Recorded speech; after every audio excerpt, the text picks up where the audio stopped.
Hello guys! Good evening everyone! Hello, kumusta kayo dyan? Ayan, kakarating lang natin guys galing sa work. Ayan, at nag-update tayo na dito na tayo sa bahay ngayon. Ayan, kumusta naman kayo dyan? Ako okay lang, kahit pagod tayo, okay lang. Kailangan natin maging happy at kailangan palagi tayong nakangiti para pumapasok ang lahat ng ng mga gandang bagay sa atin, of course. Ayan. Ayan. Palagi ninyong isipin na sa bawat araw na tinatahak natin is marami tayong mga balakid na nadadaanan, pero wag po nating pansinin yon. Isang tabi natin yan at smile. Ayun, ganun po ang buhay natin. Ayan. Kung may mga problema tayo, ayan, kalimutan natin muna yan. Alam naman natin na lahat ng problema may solusyon. Kahit hindi mo siya isipin, magkakaroon yan ng solusyon. At huwag natin masyadong pagkaseryosohin dahil ang isang problema pag sineseryoso mo ay lalo kang siseryosohin ng problema. Kaya dapat, yung problema ang problema sa iyo, hindi ikaw ang problema sa problema. Ayan, paano gawin? Number 1, iayos mo kung ano man yung problema. Ayan, nandyan na yan. Ayan.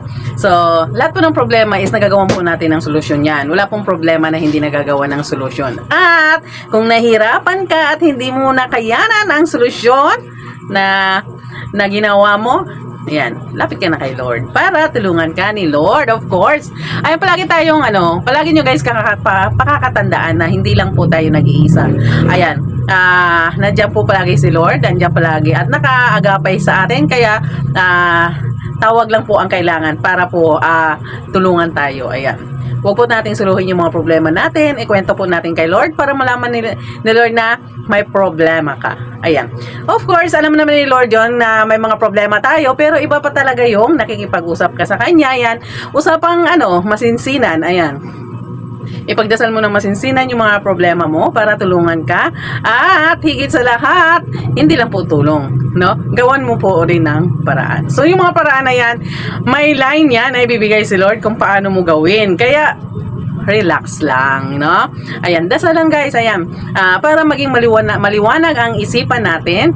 Ayan, kung may mga problema tayo na tingin natin hindi natin kinakaya, ilapit natin kay Lord para maging magaan ang pakiramdam. Ayan, of course, once na naikwento mo ang iyong problema, ayan, even sa sa katsukaran natin, lagi natin kakausap, di ba? Pag once na naikwento natin yung problema natin, pag after na naikwento natin yung problema natin is parang gumagaan yung pakiramdam mo. Of course, kasi nabawasan yung mga dala-dala mong problema sa buhay. Ganun lang yon. Kaya, kung ayaw mong ipaalam sa mga, sa mga neighbors or sa mga kaibigan mo, yung problema mo, ipaalam mo kay Lord. Kayo na lang ni Lord ang mag-uusap para maintindihan ka ni Lord kung ano ba talaga yung problema mo. Ilapit mo sa Kanya. Ganun yun. Ayan, kaya tawanan mo lang ang problema. Ayan, happy palagi, of course. Ayan, gano'n man kabigat ang problema, gano'n man kahirap ang buhay, huwag mong pansinin yan. Go lang. Sabi nga nila, let's go! Ayun, let's go daw. Kasi para ang buhay kasi natin guys, alam mo, pag once na masyado kang problematic, ayan, napakalayo ng grasya sa atin. Disgrasya yung malapit. Of course, ayun syempre na-try ko na rin yan. Hindi naman ako, hindi ko na nadaanan yung mga ganyan. Danas na danas ko yan. Pag kung kailan seryoso ako sa problema ko, hindi ko alam kung paano ko lutasin to, grabe, paano ang hirap. Ayun. Kahit saan ako lumalapit, wala akong malapitan. Kahit saan ako nagsasabi, wala talagang magiging solusyon sa problema ko. Sabi ko, ang hirap. Ayan, minsan napapaluha ka na lang kasi especially yung lalapit ka sa mga kamag-anak mo, yung pa yung mga talagang mga sila pa talaga yung mga basher, yung mga kamag-anak mo. That's why ako never ako lumapit sa mga alam kong mga nega na. Kasi hirap lumapit sa negative na kasi alam mo na kung anong sagot. So, sa aming magkakapatid, ayan, ilang magkapatid kami? Ang dami na magkapatid. Pero isa lang yung nilalapitan ko, yung pinakabunso naming babae. Siya lang. At kung sabihin man niyang wala, hindi ako nasasaktan. Pero may mga kasi, yung mga iba na inasahan mo na matulungan ka sa problema mo, pero sila pa yung walang may tulong sa'yo kasi ayaw tumulong, di ba? Kaya para hindi ka masaktan at hindi ka magkaroon lalo ng problema, ayan, lapit mo na lang kay Lord yung mga problema mo. Araw-araw, ilapit mo sa Kanya para darating ang time, masusolusyonan. At hindi yung, dasal na team guys, ay yung talagang, alam mong, gusto mong talagang matapos na yung problema mo. Ayun, ganon. Ayan. At higit sa lahat, ayan, alam naman natin guys, no, lahat naman tayo nagtatrabaho. Galing tayo sa trabaho, super napakapagod talaga sa kahit na wala tayong ginagawa. Pagdating natin sa bahay, ewan ko ba kung bakit. Pagod na pagod ka, no?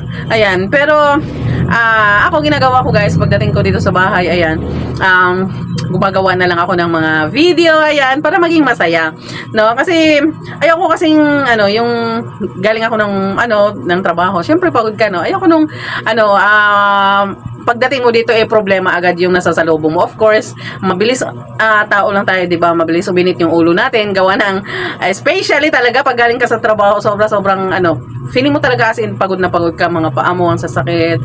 Tapos of course, sa security, no, maghapon naka-sombrero ka, maghapon naka-uniform ka, yung long sleeve pa, napakainit pa.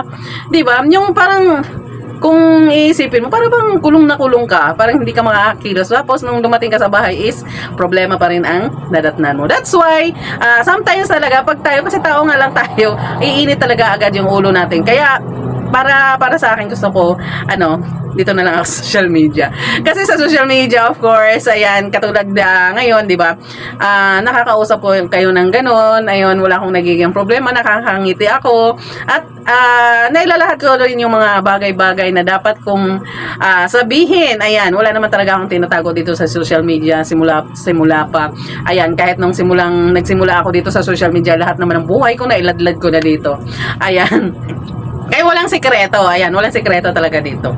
Ayan, that's why, ayan, every time talaga na umuwi ako, ayan, especially pag hindi pa talaga ako pagod na pagod, ayan, nag-update ako para sa inyo, of course, kasi I know na hinahantay nyo rin kung anong nangyayari sa akin, of course, ayan, kaya everyday, ayan, ngayon, mag-update na ako sa inyo para lagi po tayong nagkakausap. At higit sa lahat, mag-comment po kayo sa ating comment section, ayan, para po ako na pong bahala kung ano man po yung mga katanungan nyo sa akin at mga papuri. Ayan, thank you so much sa mga subscribers ko na walang ibang ginawa kundi purihin ako. Thank you sa lahat-lahat. Ayun.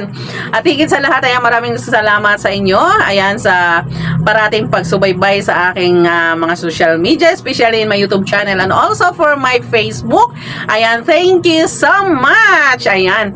At binabati ko pala yung group of housekeeping ng aming company. Ayan, bawal banggitin ng company. Ayan. Nagreklamo yung binati ko kasi hindi daw niya pangalan yung Paloma. Ayan. So, ang pangalan niya talaga is Jerome Aquino. Ayan. Thank you so much. Ayan, sir, for supporting always for us. Ayan. Thank you so much also for the group of housekeeping. Ayan. Thank you so much, everyone. Ayan. Thank you for watching. See you.